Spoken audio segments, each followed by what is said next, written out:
All right, based on the increase in defection from different political parties to APC, this has become a concern to many Nigerians and even some politicians and political parties as well.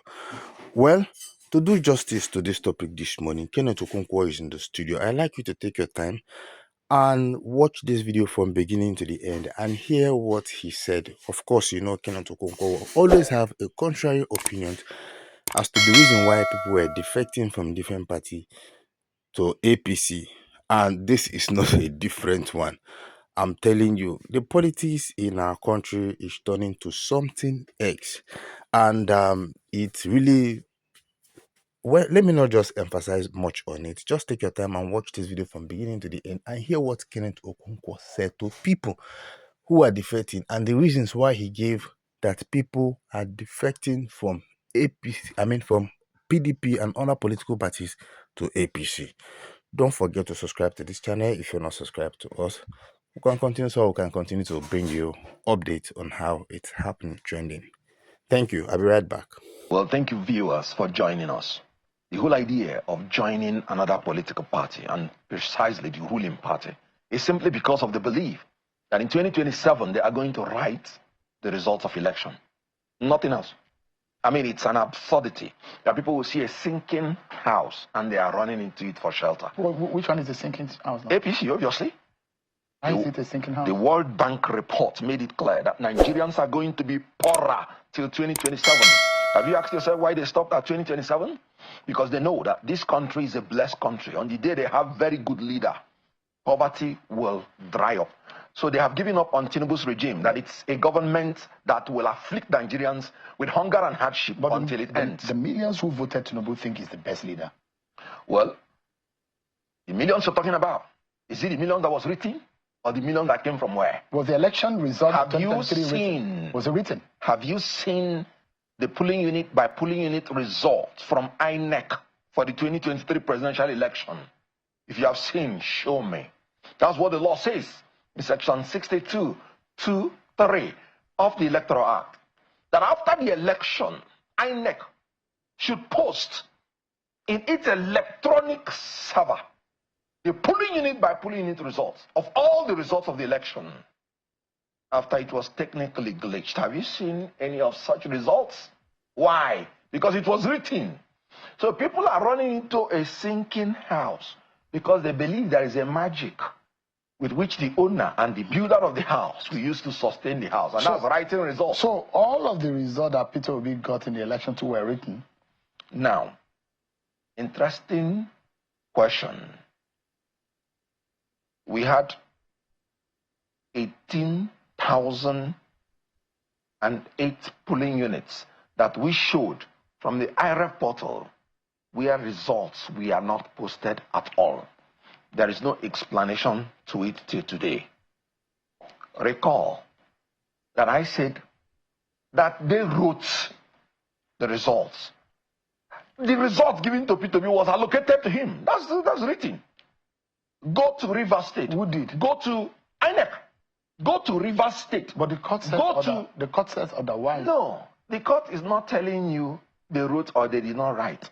The court is telling you you did not produce the evidence to show substantial evidence that even if you bring the ones they wrote, that it could change the system. Where will you bring the evidence? When INEC, the only institution that is in custody of such document, refused to bring it out. We were in the court. We subpoenaed them many times. On what basis did they, according to you, did they allocate the result of Peter Obi having over 90-something% of the vote in some part of the Southeast, and it has overwhelming result beating the incumbent, the president at the moment, who is also from Lagos State? He beat him very well in his own state of Lagos. According to the is that PDP, also the part of the plan? According to the PDP spokesperson in Lagos, he said we won by almost 1 million votes. Not by level in Lagos. So the mere fact that they reduced it to 10,000 difference tells you it was still written. Where is the polling unit by polling unit results of Lagos State election? And the law is that it will be unmutilated. All the results I saw in 2023 are mutilated. You could see majority of them. So it is either you are allocating somebody's result or you're removing some result from his own. All What were your agents looking at when this was going on?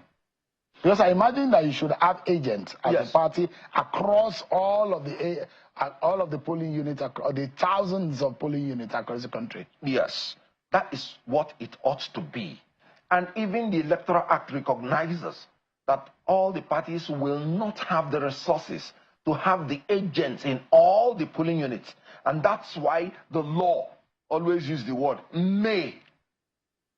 Why do you need an agent if you are operating under an INEC that is not corrupt and that will not manipulate the results? It's not the duty of political parties to organize elections. INEC took 400 billion naira to organize election in Nigeria and came out with no results known to any human being. So you started this conversation by saying the only reason why those who are defecting or moving to the APC are going is to guarantee that the election should be written in their favor, 2027. I mean, can you say that of Delta State, for example? Because Delta State is traditionally, from 1999, no other political party has been able to beat PDP in Delta State. So could there have been a threat that PDP would have lost Delta? Because it's the old structure of the PDP in Delta that has moved to the APC. First of all, PDP from 2015 has not been able to play effective opposition, and the reason is very clear. In 1999, PDP trained itself to be only the ruling party, and they forecasted they were going to rule for 60 years. So the leadership being terminated within 16 years took them unawares and did not prepare them for the onerous task of being an opposition party. So they became a stomach infrastructure party, and stomach infrastructure party cannot be effective opposition coming to Delta State. And that tells you what I say, that Nigeria can never be one party state. I'll give you the analysis of Delta State. Recall that Senator Ned Nwoko said the only reason he wanted to go to APC is because he has a lousy governor who does not know his left from his right, and who has broken all the agreements that they had. And then he said he would want to move to APC, where the light is shining. Recall, there is one Omar Agege who loves to be the governor of Delta State and who has been grooming the APC and welcoming people into their fold. Recall that there is a Festus Kayamo who is not really a fan to Omar Agege. And then a governor from nowhere, from PDP, carrying all the people from PDP, moving into the same APC. Can you now see strange bedfellows? Will Ned Nwoko go and now bow to him? Because automatically he has become a leader of APC, even if he has been there for 24 hours. Recall that Festus Kayamo, the first tweet is "to my leader." So Oborowere now is the leader of APC in Delta State. Will Ned Nwoko now go with his heart to go and bow and fall for him, so that in the next election, the governor will support his senatorial ambition? Will Omo Agege pocket his gubernatorial ambition because another leader has come in and may be given the right of first refusal? This is going to implode. We had such a situation in 2019 in Imo State, where Rochas Okorocha wanted to put his son-in-law as governor, and APC did not like such scenario. They went and picked Uzodinma, and Okorocha went to AAC and said it was a strategic alliance, it's not anti-party. And in the gubernatorial election, he was not supporting his party, he was supporting AAC. That made PDP to win at the first round before the judicial intervention. So you will expect that APC will implode. That is for sure. You will hear the rumor. Of course, before you hear wars, you hear rumors of wars. Today, it is about rumors of wars. Tomorrow, it will be wars.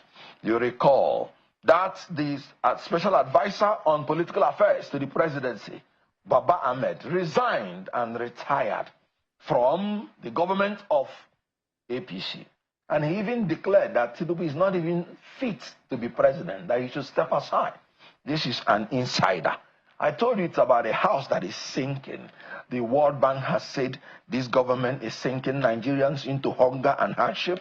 And then you think people that are going in there are going in there. Nigerian people will be, and they will have the last say.